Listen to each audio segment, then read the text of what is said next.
Good afternoon, ladies and gentlemen. A weekly update on the Russian aggression against Ukraine between August 7 and 13. The previous week was marked with hostilities of middle intensity all across the front line. At the same time, militants continued to occasionally violate Minsk agreements using heavy weapons, including mortars and rocket artillery, shelling Ukrainian positions with these weapons.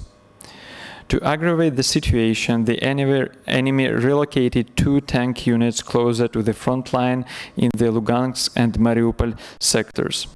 Also, at least 3 artillery units of Russian proxies were engaged in troops replacement in the Lugansk sector. The number of enemy shellings ranged between 15 on Thursday, August 10 and 28 on Tuesday, August 8 instances per day. The share of enemy ceasefire violations with heavy weapons amounted to 56 cases, which is approximately 40% of 139 enemy truce violations over the week. Now to the overall situation at the front line over the past week. Lugansk sector. Last week, the largest share of enemy shellings in this sector accounted for Bakhmut road area. There, Russia-backed militants continued to engage positions of Ukrainian armed forces, mostly during first hours after sunset. On Friday, August 11, Russian proxies opened mortar fire at Ukrainian positions in this area, having discharged over 30 mortar bombs of 120 mm caliber.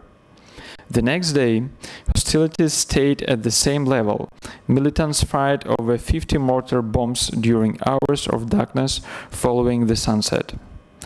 In Popasna area and near Stanitsa Luganska, militants seldom opened fire with mortars and widely applied grenade launchers and small arms against Ukrainian strongholds. Last week, the daily number of ceasefire violations by the enemy ranged between 7, both on Wednesday and Thursday, August 9-10, and 11 on Tuesday, August 8. Donetsk sector. Situation was rather stable across the front line except for Avdiivka area. On a regular basis, militants were intensifying combat activity in the later area after 9 p.m.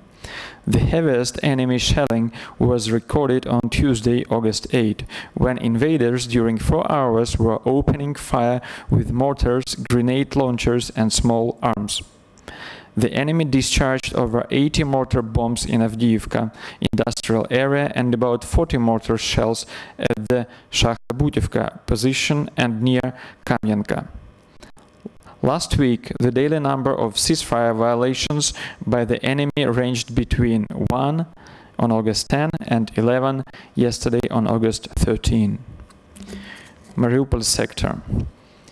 Last week, key hotspots in the frontline area remained as usual in Marienka district, near Dokuchaevsk, and in the south of the sector in the tactical approaches to Mariupol. Nevertheless, in the later, the intensity of enemy shelling was the highest. On Wednesday, August 9, militants fired at Ukrainian positions in this area over 60 mortar bombs and discharged over 40 missiles with Grad-P rocket launchers.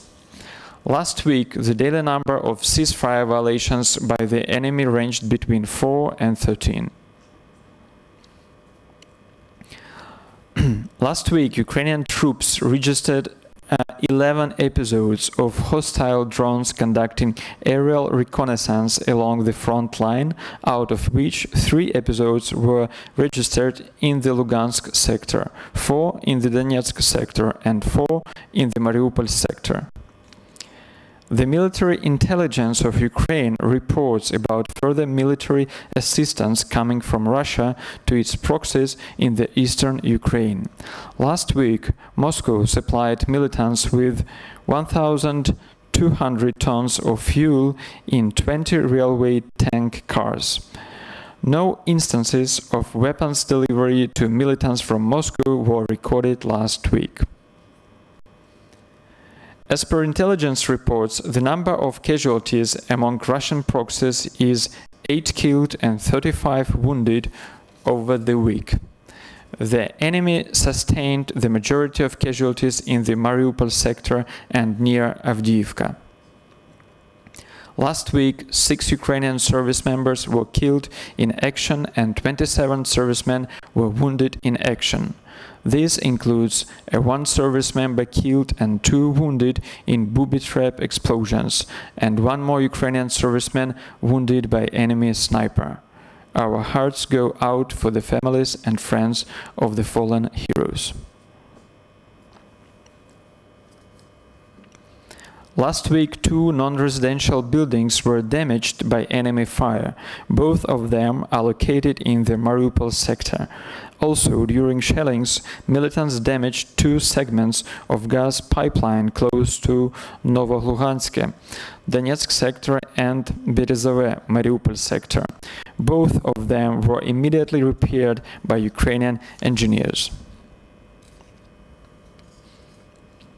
Over the week, Ukrainian authorities arranged for access and safe passage through government checkpoint on the contact line of a truck loaded with humanitarian aid for civilians living in the uncontrolled territory of eastern Ukraine. 10 tons of food, hygiene materials, medicine, and water pumping equipment were donated by the International Committee of the Red Cross. Thank you. That would be all for today.